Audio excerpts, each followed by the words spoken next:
Դիտեք Արտակ Ղուկասյանի անչափահետաքրքիր եթերը և հավանեք տեսանյութը։ Նոր իմպուլս ստացավ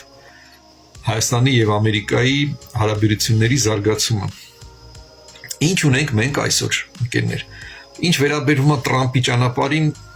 բոլորդ գիտեք, դրա մասին առանձին չեմ խոսի։ Մենակ շեշտեմ, որ Հայաստանի համար սա մի լուրջ նվաճում է, շատ լուրջ, չթերագնահատենք դա, բացվում է նախ եւ առաջ ճանապարհը դեպի Ասիա, նայած չի որ ճանապարհը մինչև այդ փակ էր, բայց ճանապարհը ովքեր զբաղվել են լոգիստիկայով, շատ լավ գիտեն, եթե Չինաստանից կամ չգիտեմ Ճապոնիայից,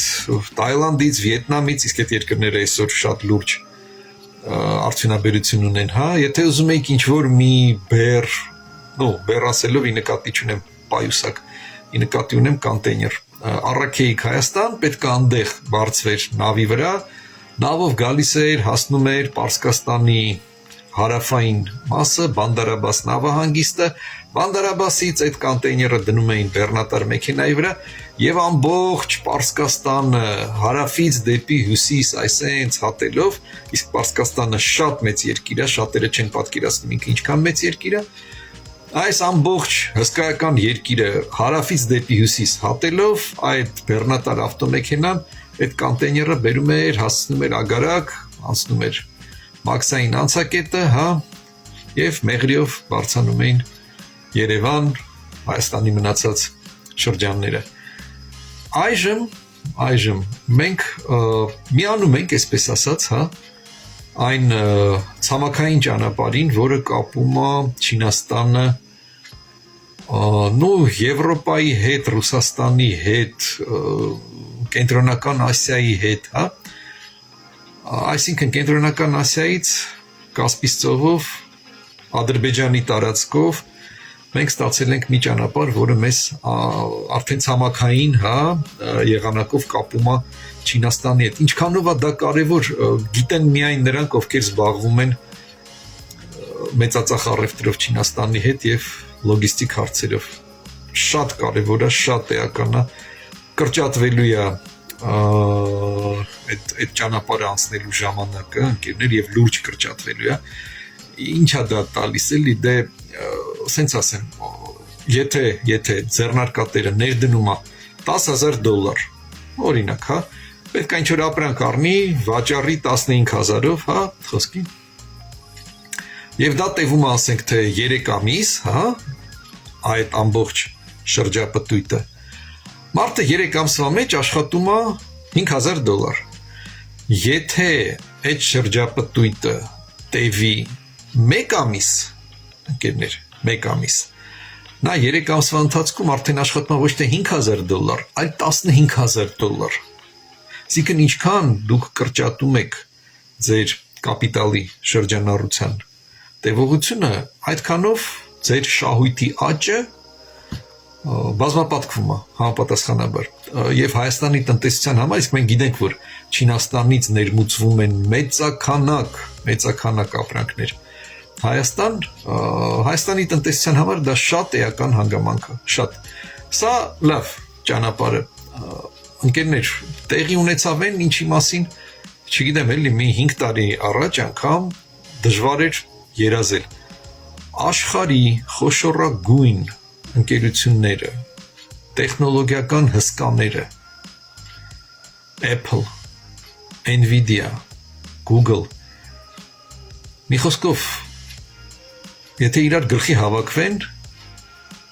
չգիտեմ էլի, Ռուսաստանի բյուջեի կրկնապատիկը, եռապատիկը արժեն այդ ընկերությունները, էական չի լավ, դա դնենք մի կողմ, աշխարհի այս խոշորագույն ընկերությունները այսօր Հայաստանը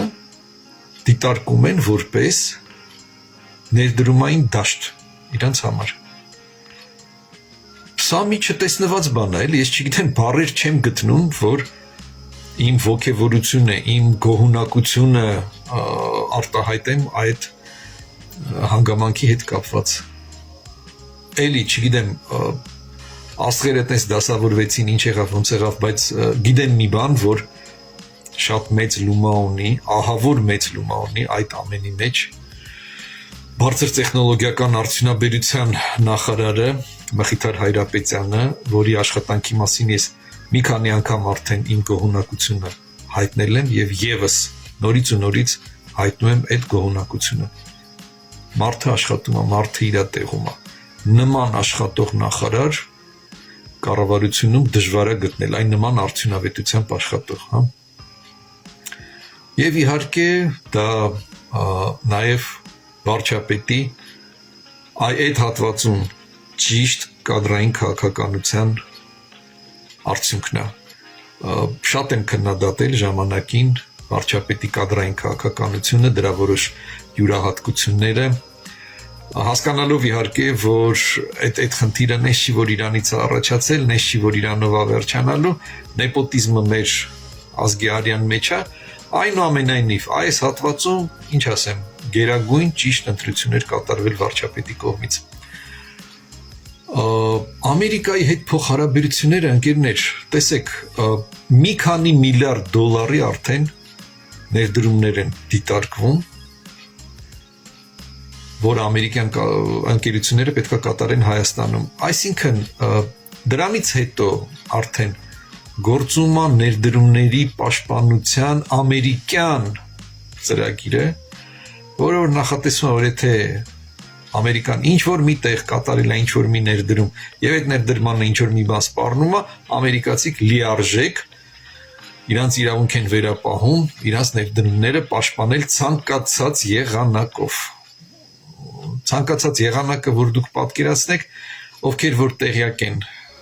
Լատինական Ամերիկայում United Fruits ընկերության ներդրումների պաշտպանության մասին Ամերիկայի կողմից, գիտեք ինչի մասին է խոսքը։ Ոչ մի խոչընդոտ իրանց համար չկա եւ չի էլ լինի մոտ ապագայում, իսկ այդ մոտ ապագան երևի առնվազն 100 տարի է, հա։ Ոնց որ մենք ձեզ հետ ոնց որ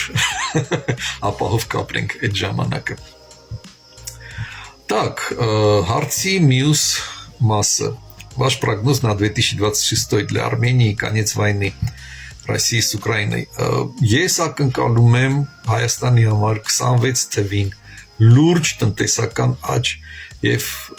ասեմ ձեզ, որ տնտեսական աճը իմ ակնկալիքների ընդամենը մի մասն է։ Հայաստանը դառնում է համաշխարհային հանրության մի մասնիկ։ Հիմա կասեք դե լավ, նես չի որ մինչև այդ մեկուսացված էր։ Ըստ էության գրեթե մեկուսացված էր, հա, եկեք սա հստակ պատկերացնենք։ Մենք մեզ չխաբենք, էլի Հայաստանը ընկերություններ անում քաղաքակիրթ աշխարհում պարիա համարվող, պարիա դա հնդկական տերմին է, վերաբերվում է այն անձեռնամխինելին, բայց ոչ թե լավ իմաստով, հա, որ իրանց չի կարելի դիպչել վատ իմաստով, իրանց չի կարելի դիպչել, որ չախտոտվեք հանկարծ։ Ուրեմն Հայաստանը ընկերություններ անում Ռուսաստանի հետ, սերտ, հա, Պարսկաստանի հետ։ Ռուսաստանի մասին չեմ խոսում, այդտեղ արդեն էլ հարց ու պատասխան չկա։ Պարսկաստանը ընդունում ենք մեր վաղեմի, եղել է թշնամին, եղել է բարեկամ, այսօր բարեկամն է, շարունակաբար, հա, շատ լավ է վերաբերվում, մի շարք հարցերում օգնում է, համագործակցում ենք եւ այլն եւ այլն, բայց ընկերներ, դրանից չի փոխվում այն հանգամանքը, որ ամբողջ քաղաքակիրթ աշխարհի համար այժմյան Պարսկաստանը այդ իսլամական ռեժիմով, հա, այդ մուլլաների ռեժիմով հանդիսանում է անձեռնամխելի։ Իրան աշխատում են չդիպչել, որ չախտոտվել։ Հիմա տենց է։ Դա լավ է, վատ է, այսօր դա ունենք։ Տարիներ, տասնամյակներ շարունակ այդ երկու երկրի հետ ընկերություն անելով հանդերձ Հայաստանը, այո, հայտնվել էր մեկուսացման մեջ։ Ու մենք խաբում յանի։ British Petroleum-ը Ադրբեջանում նավթա արդյունաբերությունն է զարգացնում եւ խողովակաշարը կառուցում են Հայաստանը շրջանցելով, չնայած կարճ ճանապարհը անցնում էր Հայաստանի մեջով։ Դա շատ լավ բոլորս գիտենք, հա։ Լավ, մի շարք բաներ կար, մի շարք հանգամանքներ կար, տարածաշրջանային նախագծեր, որտեղից Հայաստանը դուրս մնաց։ Դա բնականաբար ոչ թե մեր ընկերների ճակերտավոր ասած, հատկապես Ռուսաստանի պարագայում, հա, շնորհքներ էլի ճակերտավոր ասած, այլ նաև մեր Ղարաբաղյան ավանտյուրայի հետևանքներ, հա, այդ արկածախնդրությունը, որը որ մենք մեր գլխին բերեցինք եւ հետո հազար ներողություն մտավ մեր որոշ տեղերը, այդ արկածախնդրությունը, հա, դա կանխորոշեց Հայաստանի այդ այնց անկումային վիճակը տասնամյակների ընթացքում։ Այսօր չէ, ցավում եմ իհարկե, որ Արցախը հայաթափվեց։ Չեմ ցավում, որ մենք կորցրեցինք Արցախը, որտեղ մենք երբեք չենք ունեցել այդ Արցախը, որ մի հատ էլ կորցնենք կամ չկորցնենք, հա, բայց ցավում եմ, որ Արցախը հայաթափվեց։ Շատ եմ ցավում։ Դա էլի մեր ավանտյուրայի հետևանքներ, հա։ Անես չի, որ ամենամեծ մեղավորը մենք ենք, բայց առաջի հերթին մենք պետքա մեզ հաշիվ տանք եւ պատասխան տանք, որ սա մեր քայլի հետևանքն է, հա, մեղավորներ շատ կան։ Այս երկիրն է, այն երկիրն է, այս իշխանակազմն է, այն իշխանակազմն է, հա, բայց մենք մեր արարքը հստակ պատկերացնենք, էլի, ինչին հանգեցրեց։ Տեսեք, բացի նրանից, ինչը որ ես հիմա հնչեցրեցի, տեղյակ եք երևի թե որ արդեն թափ հավաքում Եվրոմիության երկրների մուտք գործելու Հայաստանի քաղաքացիների համար մուտք գործելու այդ գործընթացի ազատականացումը լուրջ թափահավաքում արդեն կա ճանապարհային քարտեզ, արդեն կան այցելության կոնկրետ ամսաթվեր, հա, որ այսինչ պաշտոնյան այցելելու է Հայաստան, այսինչ ժամանակ, այսինչ հարցերն են դիտարկելու։ Մի խոսքով մենք մեծ քայլերով իրոք ընկերներ շարժվում ենք դեպի Հայաստանի ինտեգրումը քաղաքակիրթ աշխարհին, հա, մենք նես չի մինչև էտել ինտեգրված ենք եվրասիական տնտեսական այդ համագործակցության մեջ, առ այսօր մենք դրա բացասական հետևանքները նաև քաղում ենք հարևան Վրաստանում նույն ավտոմեքենան, չգիտեմ, մի 15%-ով ավելի էժանա, կամ 20 կամ ավել, հա, նայած ավտոմեքենա, քան Հայաստանում, պարզ չի, այսինքն պարզան չի, հա, շատ լավ պարզ է, որտեվ մեր մաքսային քաղաքականությունը կանխորոշվում է Եվրասիական այդ միության կողմից եւ բնականաբար կանխորոշվում է ոչ թե Հայաստանին ի նպաստ, այլ դրանից չի որ հատուկ Հայաստանին ի վնաս, հա, իրանք իրան շահերն են հետապնդում, դե իրան շահերն էլ միշտ հակասել են Հայաստանի շահերին, էլի, նո գրեթե միշտ լավ sense ասեմ։ Ամփոփելով պատասխանն այս հարցին, հա, Ռուսաստան-Ուկրաինա դրանք անդրադառնանք։ 26 թվին սպասում եմ Հայաստանի համար շատ լուրջ դրական տեղաշարժեր, շատ լուրջ, կրկնում եմ, շատ լուրջ։ Ինչ վերաբերվում է Ռուսաստան-Ուկրաինա, հա, պատերազմին, տեսեք, էլի գորի խոսքերն են մեջ բերում։ Ուկրաինայի համար ասում է Տրամպը իրոք շատ վատը դուրս եկավ, բայց Հայաստանի համար փաստորեն շատ լավը։ Հա, ընկերներ, բայց վատնա իր հռետորաբանությունը ահավոր անկումային է Ուկրաինայի համար, գրեթե դրած Ռուսաստանի պահանջները ուղղակի կրկնել ու բարձրաձայնել, բայց ռեալ քայլեր, բացասական քայլեր ԱՄՆ-ի կողմից այդ ուղղությամբ դեռ ես չեմ տեսնում։ Ռեալ քայլեր, այդ որ Տրամպը հռչակում է, որ սենց Պուտինը լավ տղա է, ես իրան քուչից եմ ճանաչում իմացար բանման, հա, սա հռետորաբանություն է, ընկերներ, սա ընդամենը հռետորաբանություն է, ռեալ քայլեր դեռևս ի վնաս Ուկրաինային, ի նպաստ Ռուսաստանին, մեկը ես չեմ տեսնում, եթե դուք տեսնում եք, եկեք քննարկենք դա։ Այո, տեղյակ ենք, որ ոնց որ իբր Ամերիկայի կողմից նախապատրաստած կար խաղաղ կարգավորման նախագիծ, որը Ուկրաինայի համար շատ անբարենպաստ էր, Ռուսաստանի համար միահավոր բարենպաստ էր, մի ուրիշ ձևի, բարի, բայց պաշտոնապես ԱՄՆ-ն իշխանությունը հայտարարեց, որ այդ նախագիծը ոչ էլ մշակված է Ամերիկայի կողմից, ոչ էլ Ամերիկան դրան միանում է, ոչ էլ կոչ է անում դրան միանալ, սա ուղղակի ինչ-որ երրորդ երկրներ փորձում էին ներկայացնել իբրև Ամերիկայի կողմից առաջադրվող նախագիծ։ Այսինքն ոնց որ Տրամպը միանշանակ զերծ մնաց այդ նախագծի հանդեպ որևիցե աղերս ունենալուց։ Ժողովրդական լեզվով ասած յան տվեց։ այդ նախագծից, հա։ Այսինքն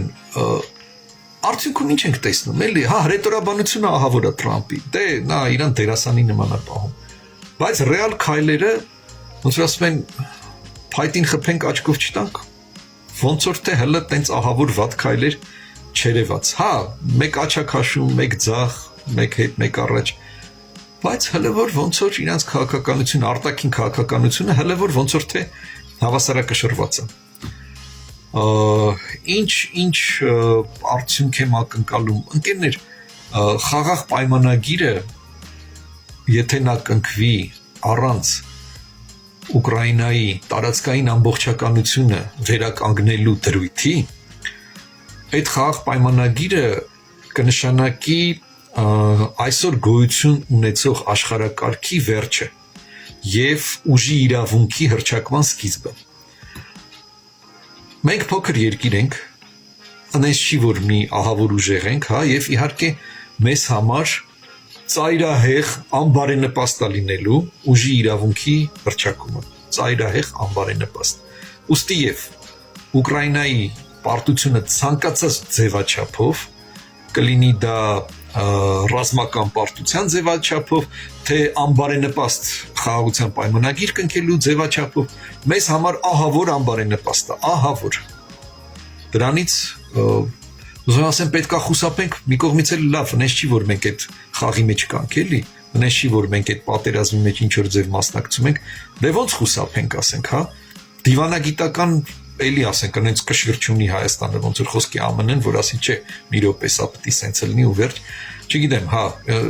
իմ անկեղծ ցանկությունն է, որ Ուկրաինան հաղթական դուրս գա այս հակամարտությունից, իրեն պարտադրած հակամարտությունից, սա էլ հստակ պատկերացնենք, հա, երկիրը իր համար խաղաղ ապրում էր, հենց ընտրեց զարգացման եվրոպական ճանապարհը, միանգամից սկսվեցին խնդիրներ իր արևելյան հարևանի կողմից, այդ արևելյան հարևանները շատերի համար են խնդիր ստեղծում, իդեպ, մենք դա մեր փորձի վրա իմացանք, բայց դե փառքաստու ոնց որ թե մենք այդ էջը թերթում ենք, էլի, գրեթե թերթել ենք արդեն, ցավոք չեմ կարող նույն բանը ասել Ուկրաինայի մասին, զերծ կմնամ հիմա ինչ որ կանխատեսումներից, իմ վառ ցանկությունն է, որ Ուկրաինան հաղթի եւ Եվրամիությունը, ասեմ, միանշանակ կիսում է այդ դիրքորոշումը, ավելի շուտ ես եմ կիսում Եվրամիության դիրքորոշումը, որտեղ ես ով եմ, որ իրեն կիսեն իմը, հա։ Սա ինչ վերաբերվում է այդ հարցին, ընկերներ, Լյուբա Մկրտչյանից հարց, Ղազախստանը մեզ կարող է օգնել ռազմարտունաբերության հարցերով, թե մերն արդեն թափով գործում է։ Ընկերներ, ռազմարտունաբերությունը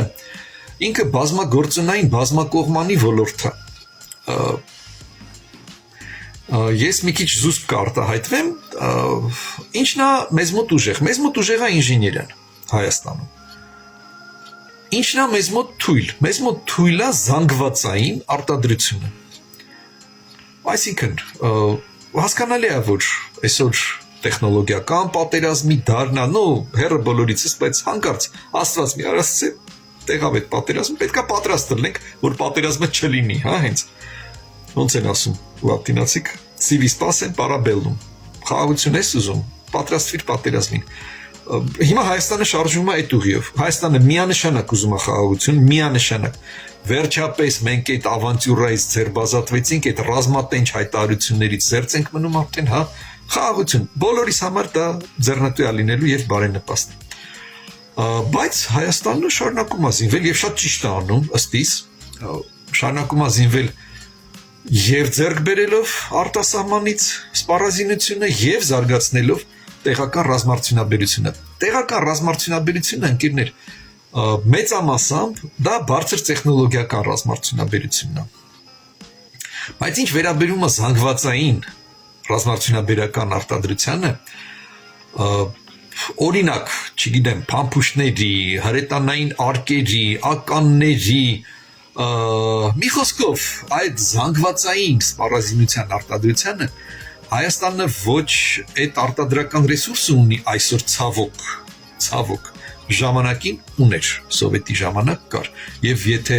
իմ հասակակիցները որ հիշում են երբ սկսվեց այդ Ղարաբաղյան ավանտյուրան մեր սովետից մնացած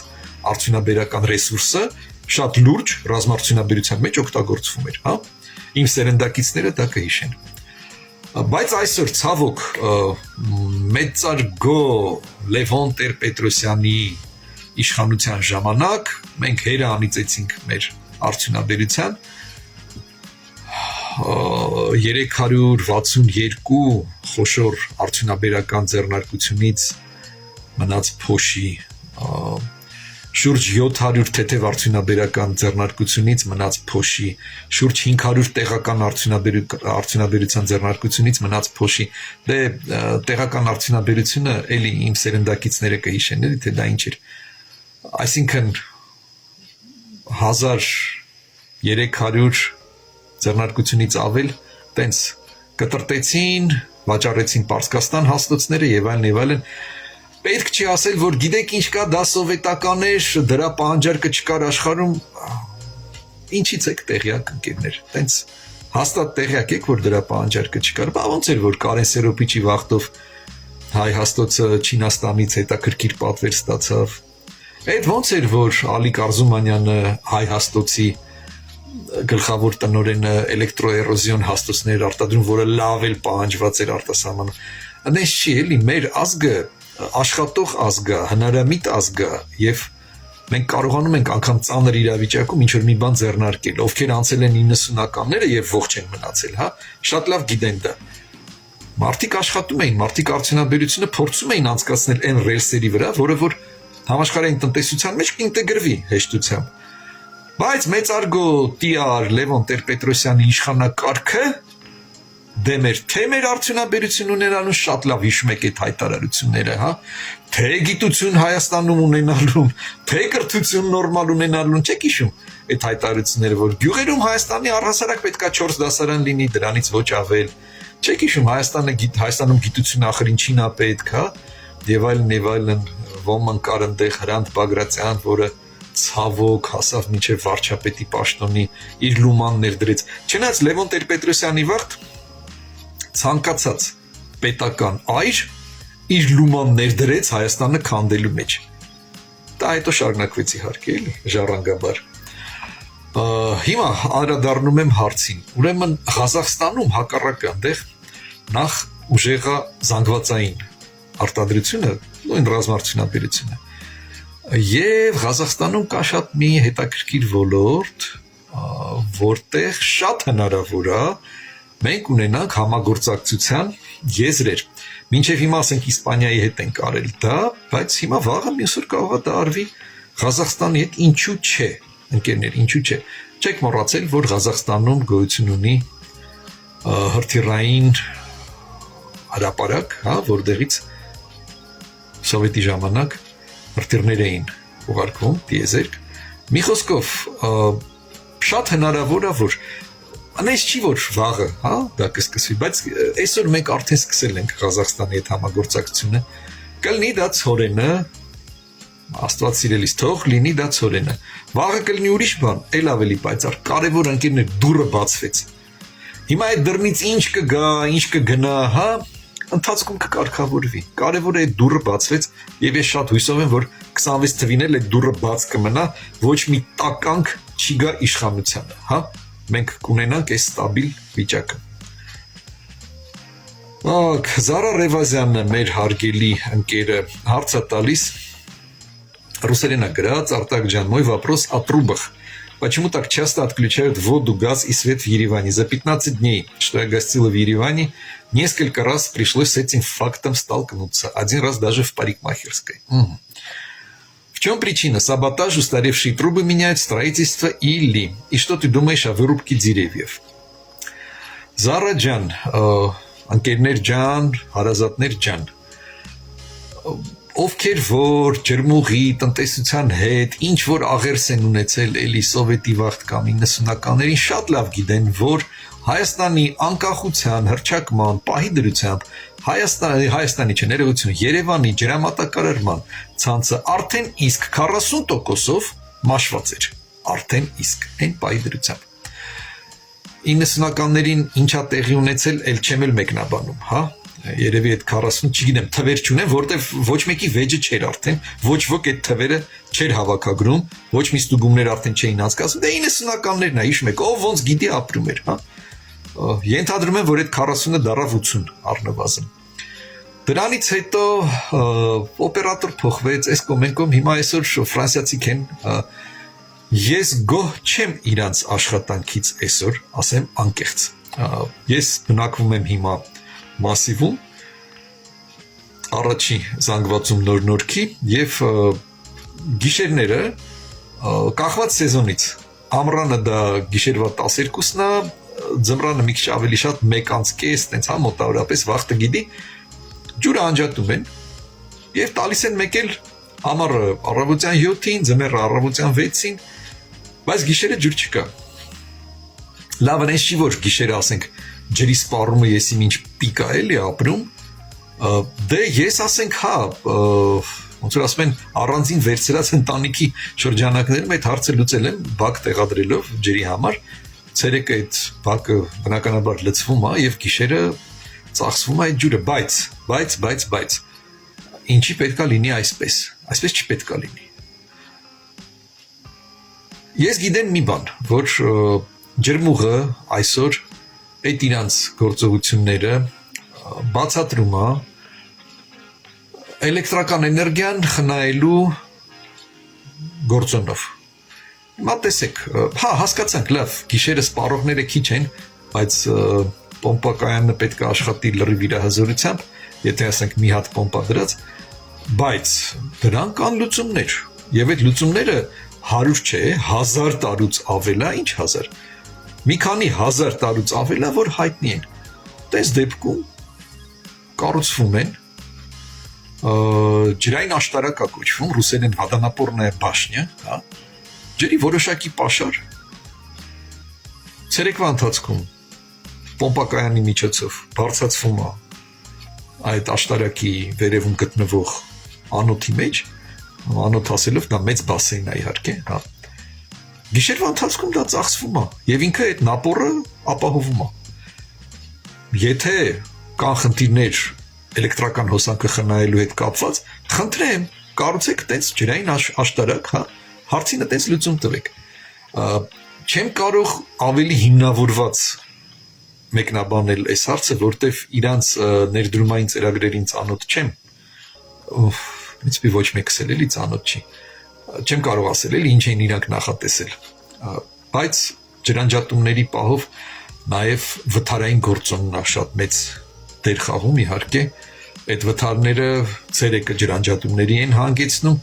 մաշված ցանցը բնականաբար իր այդ հետևանքներին հանգեցնում է։ Ինչ պետք է արվի, պետք է հիմնանորոգվի։ Հիմա էլի,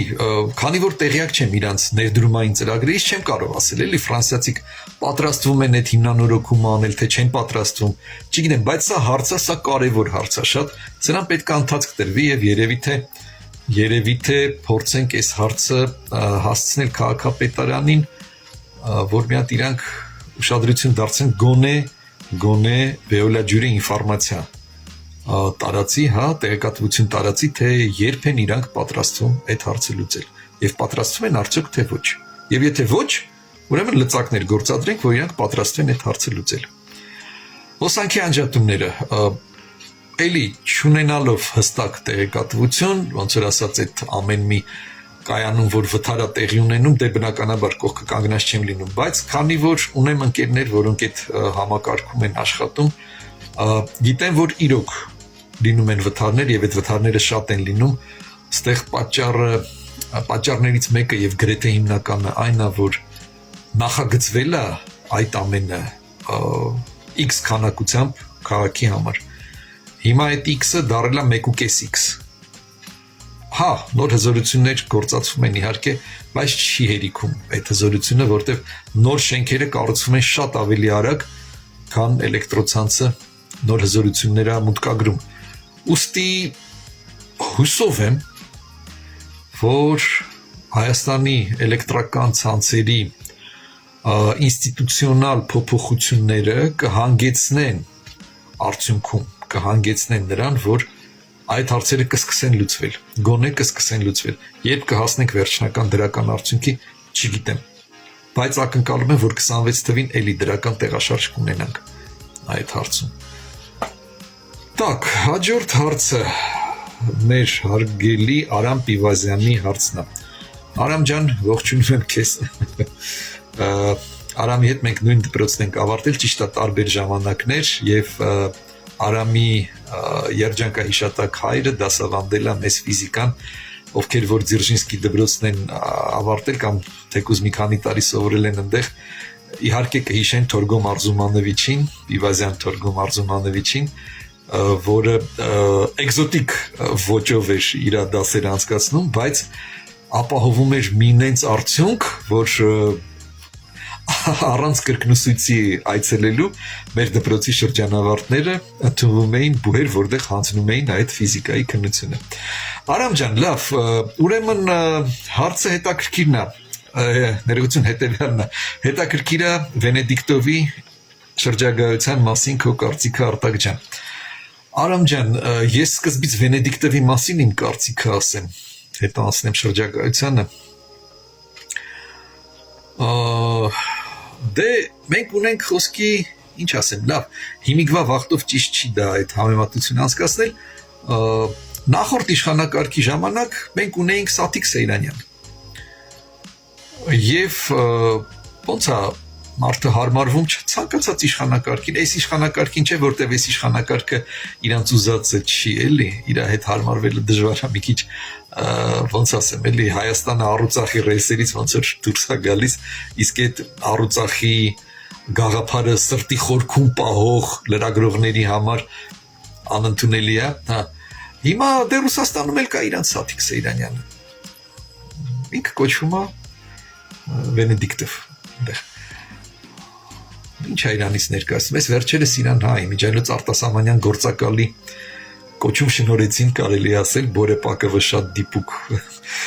արտահայտություն արեց, որ իրան ոչ թե դա պատժել են, այլ շնորհել են էլի այդ կոչումը։ Վենեդիկտովը գլխավորում է Էխո Մոսկվի խմբագրությունը, որը որ Գազպրոմի կառույցներից մեկն է։ Սա կարծում եմ բավական է, որ պատկերացնենք, թե ով է Վենեդիկտովը։ Վենեդիկտովը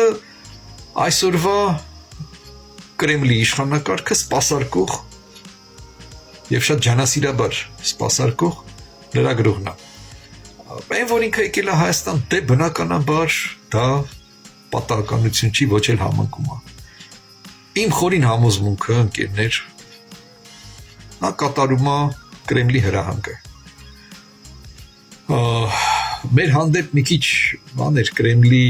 ռետորաբանությունը բավականին կոշտ էր եւ չոր էր, փորձում էին մեզ վախեցնել։ Մենք չվախեցանք։ Հանձինս մեր վարչապետի, մենք չվախեցանք։ Ասեցինք ընկերներ, մենք ձեր դեմ ոչինչ չունենք, նո ունենք, բայց չենք հնչեցնում, հա։ Բայց գիտեք ինչ, կամ մենք ընտրել ենք այս ճանապարհը։ Դուք ձեր ճանապարհով եք շարժում։ Մենք հոց էս չենք ասում, այ մարդակերներ, այս ինչ մսաղաց եք սարքել Ուկրաինայում։ Չնայած կարանք ասենք, հա, բայց դա չենք ասում։ Դուք ձեր ճանապարհն եք ընտրել, մարդակերության ճանապարհն եք ընտրել, շարժվեք։ Մենք չենք ուզում մարդակերության ճանապարհով շարժվենք, առավել եւս ձեր հետագծով գնալ, հա։ Դուք ձեր ձևով, մենք մեր ձևով, հա։ Այդ մեր ձևով արտահայտությունն էլ պղծեցին այս վերջերս, հա։ Դրանից հետո մի որոշ պաուզա էր, ես դա կոչեի մենոպաուզա Կրեմլի մոտ, եւ դրանից հետո իրանք մեծ դժվարությամբ, բայց ի վերջո հասկացան, որ այսօր Հայաստանի հետ ուժային դիրքերից խոսելը արդյունավետ չի։ Ինչի՞։ Այնպես չի, որ Հայաստանը եսիմինչ մի հատ հզոր գերտերություն դառավ, չէ։ Հայաստանը չի կարող գերտերություն դառնա իր աշխարհագրական գործոնների, հա, գործոններից ելնելով։ Բայց այսօր Հայաստանը դիվանագիտական դաշտում նվաճել է նրան, որ Հայաստանի մեջքին այսօր կանգնածներ կան։ Եվ այո, այդ թվում գերտերություններ կան։ Էլ անտեր չենք, այսպես ասած, այն վերջապես այդ կեղծ դիլեմայից ձերբազատվեցինք, եթե ռուսը չլինի, թուրքը մեզ կուտի։ Հիմա ես ոնց հասկացա, ուտելը մեզ անխուսափելի է, հա։ Մնում է որոշենք, թե ով է մեզ ուտելու։ Ռուսնա մեզ ուտելու, թե թուրքնա մեզ ուտելու։ Այդ ձեր ցավը տանեմ չի լինի, մի հատ ենթադրենք, որ բայց կարող է այնց լինի մեզ չուտեն, էլի։ Թեն ոչխարի նման արդեն մեր ձեռու ոտը կապած է, հիմա արդեն չէ, հավաստիացնում եմ ձեզ, հիմա արդեն չէ։ Հա,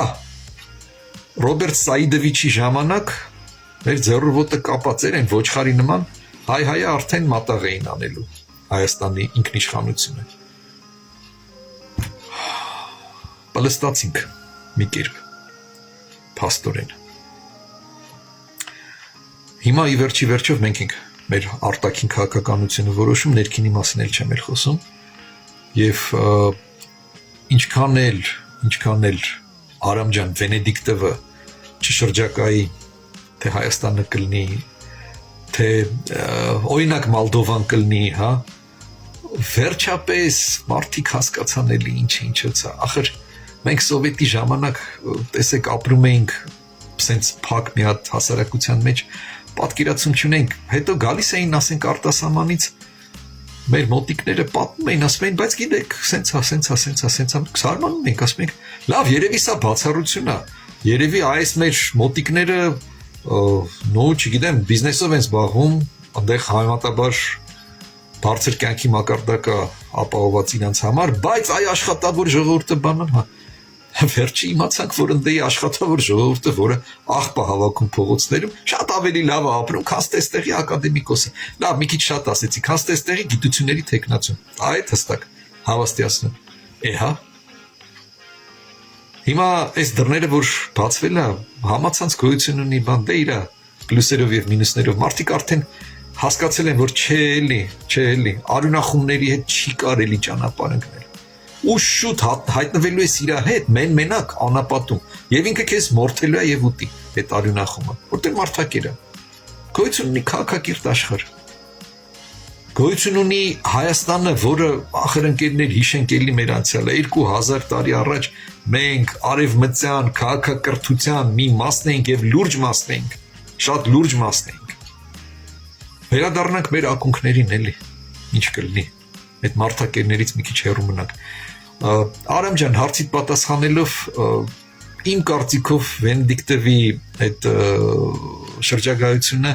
0 արդյունք է ունենալու։ Մի քիչ կառիթավորում են ադրբեջանական կլանի հետևորդները։ Տեսեք, Ռուսաստանը պատրաստ է քայլեր անել էլի բան այս կոմենկում։ Դե մենք գիտենք, որ ադրբեջանական կլանի հետևորդներին շատ դեպքերում առիթ էլ պետք չի, իրանք համոզմունքը որպես ճշմարտություն են ներկայացնում, որ այ տեսեք, սա սենց է։ Փաստեր չունենալով հանդերձ հիմա սա հա կարա իրանք համար ինչ որ մի հատ կերկցելու տեղ լինի, որ այ տեսեք, Ռուսաստանը պատրաստ է քայլեր անել բան։ Պատրաստ է, քայլանի ու տրորի քեզ, եղբայր ջան։ Սա է։ Սա իմ կարծիքն է, ընկերներ։ Так, Ольга Кабунца, հարցատալիս, где территориально, точная локация, будет расположен Академгородок։ Ольга ջան, ուրեմն Академгородок տեղակայվելու է կա, այսպես կոչված Երևանի 17-րդ թաղամաս, երբ որ Երևանից աշտարակի մայրուղիով շարժվում եք, այնտեղ կա մի կետ, որտեղ հատվում են սահմանները Երևանի վարչական տարածքի, Արագածոտնի մարզի եւ, եթե չեմ սխալվում, Արմավիրի մարզի վարչական այդ բաները, սահմանները հատվում են այդ կետում։ Այդտեղ է նախատեսված կառուցել ակադեմիական այդ քաղաքը, շատերը պատկերացնում են, որ չգիտեմ էլի, ջանդամի ծերնա չէ, Երևանին կպած էլի կարելի ասել։ Ինչ ասեմ, ես ինքս քանի որ եղել եմ այդ համակարգի մեջ, դասավանդել եմ 95 թվից մինչև 2001 թիվը, իմ մոտ երկակի մոտեցում է էլի դրան, բայց հետաքրքիր կլներ տեսնել, ինչա երկակի էլի, քաղաքի կենտրոնում կան մի շարք հաստատություններ, որոնք ես նկատի ունեմ առևտրային հաստատություններ, հա, կոմերցիոն, որոնք ստեղծվել են հենց այն հանգամանքից ելնելով, որ կողքերը ուսանողական թաղամասը։ Ուսանողական թաղամասը դե բոլորդ գիտեք դա։ Բժշկական, գյուղակադեմիա, պոլիտեխնիկ, հա, ճարտարապետաշինարական այդ թաղամասն է եւ իրոք այդտեղ մի շարք բան կա էլի կոմերցիոն օբյեկտներ կա, որոնց հույսը այդ ուսանողների զանգվածն է։ Հիմա տեղափոխելով հանդերձ, ուրեմն իրանք էլ պետքա իրանց, այսպես ասած, պրոֆիլը փոխեն։ Մյուս կողմից էլ շատ հետաքրքիր կլինի տեսնել այ ի սկզբանե երբ որ պլանավորվում է քաղաքաշինական մակարդակով, որ այս տարածքը նախատեսված է այս գործառույթները կատարելու համար հիանալի արդյունք է լինում։ Ձեզանից ովքեր որ Բրազիլիայի նոր մայրաքաղաքը դա իհարկե արդեն հա չգիտեմ ինչքան արդեն 70 տարի է երևի էլի համարյա որ այդ նոր քաղաքը կառուցված է Բրազիլիա քաղաքը ինքը նույն ձևակոչվում է մայրաքաղաքը ոնց որ երկիրը ովքեր որ ծանոթ են իր քաղաքաշինական լուծումների հետ շատ լավ կհասկանան ես ինչի նկատի ունեմ երբ որ տարածքը ի սկզբանե քաղաքաշինական մակարդակով նախապատրաստվում է կոնկրետ գործառույթների համար այսինքն հիանալի արդյունք է ստացվում ապրենք տեսնենք ընկերներ ապրենք տեսնենք հա Так Facebook-յան այս մեկնաբանությունների տեսքով ուղղած հարցերը սպառվեցին, նաև կար Messenger-ով ուղղված մի քանի հարց իրանց հիմնական բովանդակությունը ընկերներ էլի վերաբերում էր Հայաստանի տնտեսական աճի հեռանկարներին։ Ես կարելի ասել անգամ ոչ մասնակի, այլ համարյա լիովին այդ հարցին պատասխանեցի եթերի սկզբում, երբ որ պատմում էի, թե ինչ ներդրումներ են սպասվում։ Մի քիչ լավ ընդլայնեմ այդ պատասխանը։ Տեսեք ընկերներ, մեզ մոտ Հայաստանում շատ վատ լոգիստիկ պայմաններ են ի սկզբանե։ Ոչ ծով ունենք, ոչ երկաթգիծ ունենք, որը որ մեզ կկապի մնացած աշխարհի հետ, հա։ Ունենք ավտոճանապարհներ, բայց իրանք էլ բավականին սահմանափակ հնարավորություններ են մեզ տալիս։ Հիմա տնտեսագիտության շրջանակներում լուծումը որն է։ Մենք գիտենք, որ երբ որ դու ունես վատ լոգիստիկ պայմաններ, դու պետք է արտադրես փոքր, թեթև եւ թանկարժեք ապրանք։ Դա կարող լինի, հիմա դիցուկ, հա, սկսած ադամանդի մշակումից եւ վերջացրած ամենաթեթև, ամենափոքր եւ ամենաթանկարժեք ապրանքը դա տեխնոլոգիաներն են ընկերներ, դա տեխնոլոգիաներն են։ Հիմա գիտեք երևի բոլորդ, որ Հայաստանում ամերիկյան ընկերությունները պատրաստվում են իրագործել ոչ միայն տվյալների մշակման կենտրոնի կառուցում, սա, այլ նաև կիսահաղորդիչների արտադրություն հիմնելու մասին է խոսքը գնում։ Դա իհարկե շատ լուրջ տեխնոլոգիա է։ Այսօր մենք Հայաստանում ունենք այդ ոլորտով զբաղվող ինժեներիա, ճարտարագիտություն։ Եթե վաղը այդ ճարտարագիտությանը միանա նաև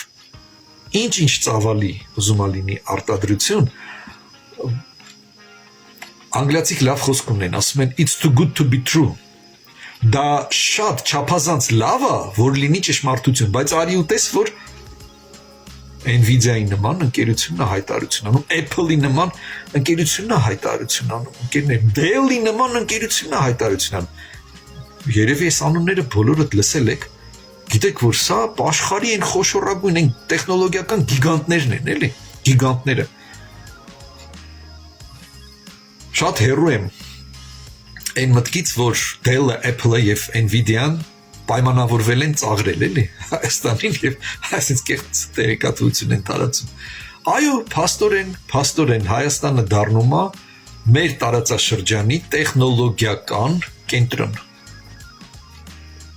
Տարօրինակ է հնչում։ Հավաստիացնում ինձ համարել էր անհավատալի, բայց հետո քայլեր արվեցին մեկը մյուսը։ Փաստաթղթեր, հայտարարություններ, ընկերներ, շարժվում ենք, պատկերացնում եք մեր տարածաշրջանի տեխնոլոգիական կենտրոն։ ԱՄՆ-ի բարձր հովանու ներքո։ Ուզում եմ ձեր ուշադրությունը դարձնել մի հանգամանքի վրա։ Իդեպ հիմնական ամերիկյան նախաձեռնությունները մեկնարկելու են 26 թվականի ընտրություններից հետո։ Մի հատ զուգահեռ անցկացնեմ, երբ որ 21 թվին խորհրդարանական ընտրություններն էին եւ պարզ չէր այն ժամանակ, շատերի համար պարզ չէր, թե ինչով է դա ավարտվելու, որտեվ տեսեք, ասենք, պատերազմ էինք պարտվել, բան էլի եւ գործող իշխանությունը այն պայն գործող իշխանությունը անես չէր, որ համընդհանուր համակրանքի էր արժանացել։ Այստեղ մեզ մոտ նոր-նորքի առաջի զանգվածում մի քանի նորակառույց շենքի շինարարությունը ընկերներ սառեցրեցին։ Շինարարությունը կանգնեց։ Այդ սառեցրեցին, գիտեք ոնց, վերամբարձ կռունկները բանը սաղ հավաքեցին տարան շին հրապարակից, մնացել էր բանը մի հատ ցանկապատը։ 21-ի ընտրությունները եղան, արդյունքները հռչակվեցին, հաջորդ օրը ընկերներ կիրակի էր ընտրությունները եղան, երկուշաբթի արդյունքները հռչակվեցին, հաջորդ օրը շինարարությունը, այդ բոլոր կիսակառույց շենքերի շինարարությունը վերսկսվեց։ Այսինքն մարդիկ, շինարարության կոպիտ ասած տերերը, կառուցապատողները վախենում էին, ասում էին հանկարծ այս ընտրություններին չանցնի ներկա իշխանությունը, անցնեն այն նախկինները, կարող է էլի մի հատ ինչ-որ սաշիկ գա մանրածախ ու ասի, գիտեք որ այս շենքի կեսը իմն է, չգիտեիք, դե հիմա իմացաք արդեն էլի, հետ այսու չմոռանաք, շենքի կեսը իմն է։ Երբ ընտրությունները ավարտվեցին, իրանք տեսան, որ ոչ մի մանրածախ սաշիկներ էլ այն կողմերը չեն երևալու, հաջորդ օրը իրանք վերսկսեցին շինարարական աշխատանքները։ Ես զուգահեռ եմ անցկացնում ամերիկյան այդ նախաձեռնությունների մեկնարկային ժամկետները, ուզում եմ համեմատեմ այս երևույթի հետ։ Ամերիկացիք էլ ըստ երևույթի սպասում են թե 26 թվին Հայաստանում կպահպանվի գործող իշխանակարգը, խաղաղություն, կայունություն, ժողովրդավարություն, այս գաղափարները կմնան Հայաստանում իշխող գաղափարներ, թե էլի ադրբեջանական կլանը գալու է իշխանության իրանց սայդիչներով, իրանց սաշիկներով, իրանց զիրթուզիբիլով, որից հազիվ մի կերպ ձերբազատվել ենք, հələ չենք էլ ձերբազատվել, ասեմ ձեզ, Հայաստանի տնտեսության շատ լուրջ հատվածը